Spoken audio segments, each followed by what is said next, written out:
George E.Hyde was the Dean of American Indian Historians. Quote, "He read many books about Indian tribes, especially the Sioux and Pawnee, plus a life of the Cheyenne warrior and historian George Bent. Life." Hyde was born in Omaha, Nebraska, and lived there all his life. He was educated only to the 8th grade. His interest in American Indians was excited by a visit to an Indian encampment at the Trans-Mississippi Exposition in Omaha in 1898. At 18 he became totally deaf and nearly blind as a result of rheumatic fever. This did not deter him from his Indian studies, although he also owned a bookstore to help support himself. He was a reclusive man of modest means. In his later years, he had to read using a powerful magnifying glass. Hyde communicated with the world almost entirely through his letters and books. Hyde began a correspondence with George Bent in 1904 and, at Bent's recommendation, became a salaried researcher for George Bird Grinnell about 1908.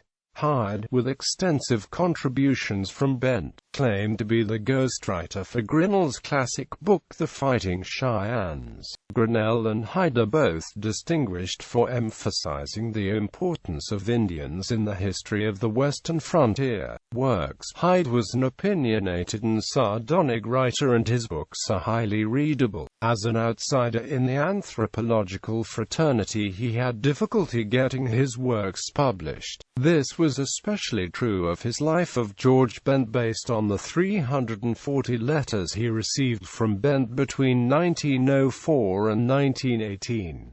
Life of George Bent had to wait for 50 years before being published, but it is invaluable as the most detailed eyewitness account we have from the Indian point of view about the Cheyenne Wars with the United States. In the 1860s, collaborators Hyde and Bent never met in person.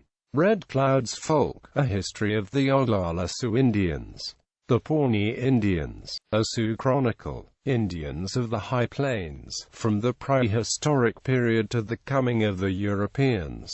Spotted Tail's Folk, A History of the Brule Sioux Indians. Indians of the Woodlands, from prehistoric times to 1725. Life of George Bent, written from his letters.